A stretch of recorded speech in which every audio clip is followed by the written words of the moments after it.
5 seconds. Start.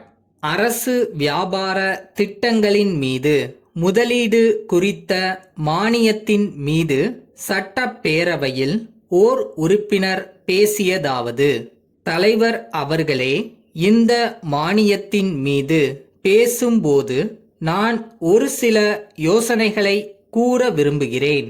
அரசு கடந்த பல ஆண்டுகளாக பூச்சி மருந்துகள் தெளிப்பதற்கும் உரங்கள் போடுவதற்கும் நோயை தடுப்பதற்கும் விவசாயிகளுக்கு பலவிதமான யோசனைகளையும் மருந்துகளையும் அளித்திருக்கிறது.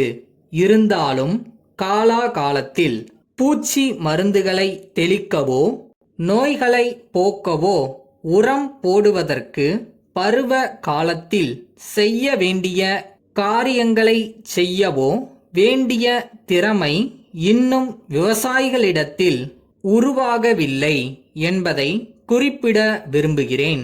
காலத்திற்கு ஏற்ப பழைய முறைகளை மாற்றிக்கொண்டு புதிய முறைகளை கையாளும் திறமை விவசாயிகளிடம் பூரணமாக உருவாகிவிட்டது என்று சொல்ல முடியாது. தலைமுறை தலைமுறையாக விவசாயத்தில் ஈடுபட்டு வந்தவர்கள் லாபம் தராத எந்த முறைகளை கையாண்டு வந்தார்களோ அதே முறைகளைத்தான் இன்னும் பின்பற்றி வருகிறார்கள்.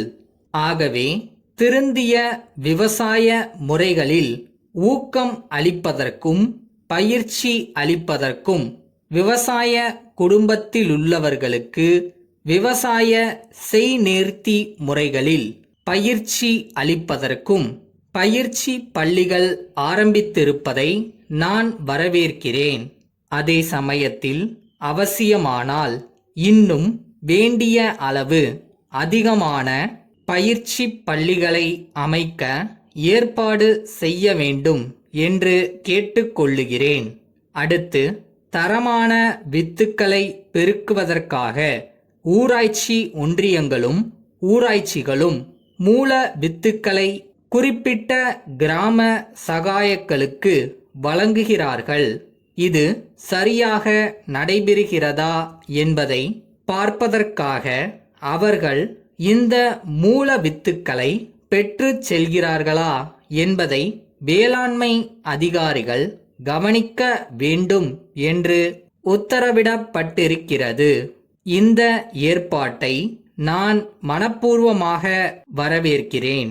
அப்படி கிராம சகாயக் யாராவது மூல வித்துக்களை பெற்று கொள்ளாமல் இருந்தால் விவசாயத்துறை அதிகாரி உள்ளூர் ஊராட்சியை கலந்து கொண்டு தரமான விதைகளை பெருக்குவதற்கு மாற்று ஏற்பாடுகள் செய்ய வேண்டும் என்று உத்தரவிடப்பட்டுள்ளது வரவேற்கத்தக்கது. புதிய வகையில் இந்த பொறுப்பை ஏற்றுக்கொண்டிருப்பவர்கள் செய்யாது போனாலும் கூட மற்றவர்கள் இதை செய்ய முன் வர வேண்டும் என்பதற்காக இந்த வாய்ப்பை அளித்திருப்பது வரவேற்கத்தக்கது. அடுத்து, உரக்குழிகள் தயாரிப்பு சம்பந்தமாக சில இடங்களில் சில குறைகள் இருக்கின்றன. ஆனால் அவற்றை சட்டமன்றத்திலே வந்து சிலர் சொல்கிறார்கள், நமக்கு சிரத்தை இருக்குமானால் நம்முடைய ஊராட்சியிலே ஊராட்சி ஒன்றிய பகுதியிலே எந்தெந்த இடங்களில் உரக்குழிகள் சரியாக தயாரிக்கப்படவில்லை என்பது நமக்கு தெரியாமல் இருக்க முடியாது. தவறாக மானியத்தை வழங்குவதற்கு அந்த பகுதியில் உள்ள விவசாயிகள் முயன்றால் நாம் கவனம் செலுத்த வேண்டும். அந்த இடத்திலுள்ள அதிகாரிகளின் கவனத்திற்கு அதை கொண்டு வந்து அந்த குறையை நிவர்த்திப்பதற்கு உறுப்பினர்கள் முயல வேண்டும்.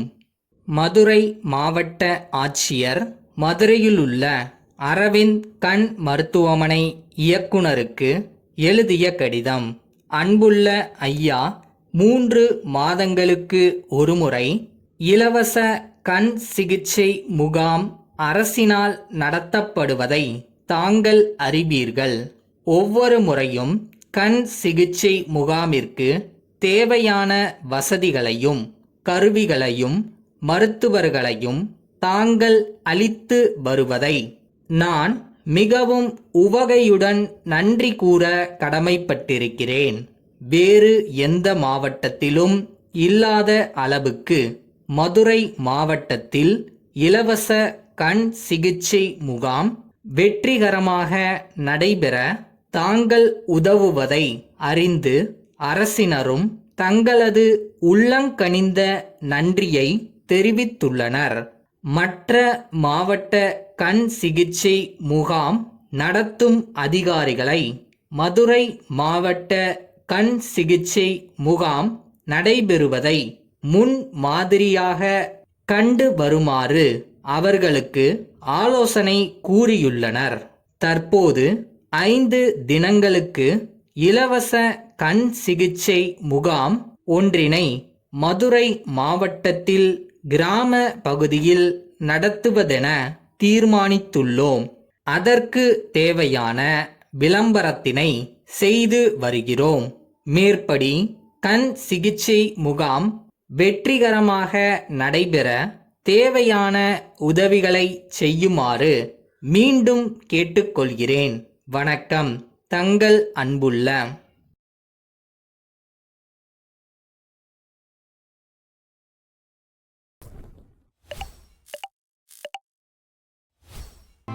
இதுதான முடிவு பண்ணிட்டா நீ எந்த பாதையில் போகணுன்றதை அந்த முடிவு தான் தீர்மானிக்கும். ஸோ டிசிஷன் எடுக்க கற்றுக்கங்க.